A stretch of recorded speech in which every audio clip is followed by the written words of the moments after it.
मैं आपको बताऊँ बड़ा आपको रोचक लगेगा जी, जी, जी। कि हमारा जो हिंदी का शब्द है गव्य, ये लोगों के लिए बहुत ही कन्फ्यूज़न का कारण हो जाता है जब नमस्कार, आप देख रहे हैं चंचल धमाल न्यूज़। अभी हम मंदार के प्रांगण में स्थित हैं और देख रहे हैं यहाँ पे जिला गाय विकास कार्यालय बांका यहाँ पे लगी हुई है और हमारे सामने एक सर हैं जिनसे हम सारी जानकारी लेंगे कि ये क्या चीज़ है और किसान को इसकी लाभ जो है कि कैसे मिलेगा। तो हम सर से जानकारी लेते हैं। नमस्कार सर, सबसे पहले आप अपना परिचय दे दीजिए। मैं अजीत कुमार, जिला गव्य विकास पदाधिकारी बांका। जी, ये जो लिखा हुआ है जिला गव्य विकास कार्यालय, ये क्या चीज़ है और किसान को आप क्या दिखाना चाहते हैं?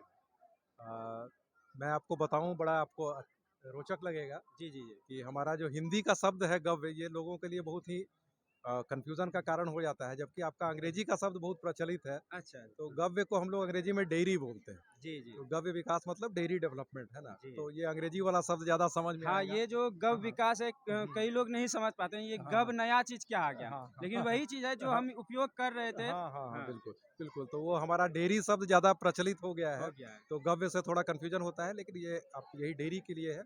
और डेयरी के विकास के लिए जो भी योजनाएँ सरकार चलाती है, उनका नियंत्रण और उनका पर्यवेक्षण जो है, वो हमारे कार्यालय के माध्यम से होता है। जी। और अलग-अलग तरह की विभिन्न योजनाएँ सरकार की है, जिससे कि लोग उसकी ओर प्रेरित हों और ज़्यादा से ज़्यादा लोग ये डेयरी के काम को अपनाएँ और अपने आमदनी में वृद्धि करें।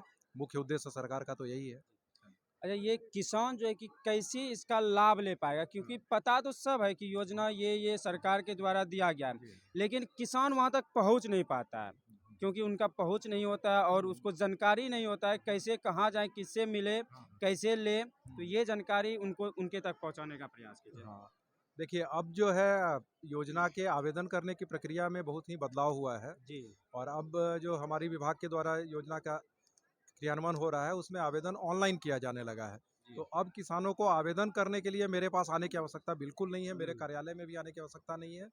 हमारा विभाग का जो पोर्टल है, उस पोर्टल पे जाके लोग आवेदन कर सकते हैं। उसकी तिथि निर्धारित होती है विभाग के द्वारा कि इस तिथि से इस तिथि के बीच में आवेदन होगा। तो किसानों को उस तिथि के बीच में अपना आधार कार्ड, ज़मीन का रसीद और फ़ोटो, ये 3 चीज़ों की ही ज़रूरत है। इन तीजों चीज़ों को अपलोड करते हुए साथ में अपना सारा डिटेल डालते हुए आवेदन कर देना है।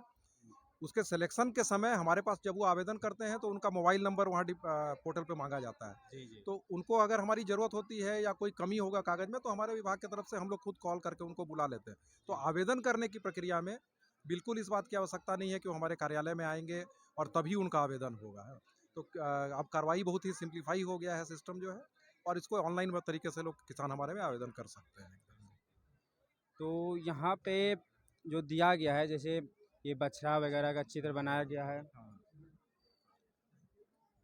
बछड़ा वगैरह का चित्र बनाया गया है, दूध नापते हुए का चित्र बनाया गया है और कुछ मशीन दिख रहा है हमें।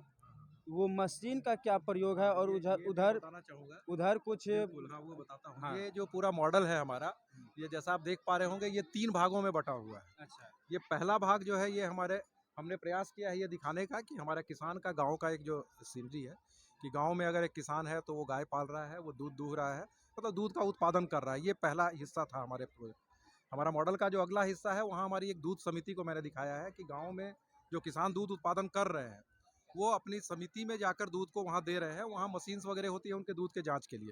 और वहाँ देखिए उसी मॉडल में आप बगल में देखिएगा कि वो महिला है, जिसके हाथ में एक हमने प्रयास किया है दिखाने का कि उनको नोट उनके हाथ में है। मतलब उन्होंने अपना दूध बेचा और इससे उनकी आमदनी हो गई। हम ये दिखाना चाहते हैं कि एक आमदनी का साधन यानी कि ये जो महिला दूध नाप रही यहाँ है। यहाँ दूध वो हाँ। दी समिति के अंदर, उन्होंने दूध अपना जमा किया, उसका जी। दूध का टेस्टिंग हुआ, जी। जो कीमत निकला वो कीमत भी उनको उसी सोसाइटी से वहीं मिल रही है। मिल रही है। तो पहला पार्ट हो गया कि आपने उत्पादन किया, जी। उसके बाद उनका जो आमदनी का वो स्रोत कैसे है वो। जी। तीसरे पार्ट में हम ये बता रहे हैं कि इनके इस दूध वाले कार्य करने के कारण जो हाँ। दूध का उत्पादन हो रहा है, हम्म। हमको उपभोक्ता के रूप में हमको वो प्रोडक्ट मिल पा रहा है।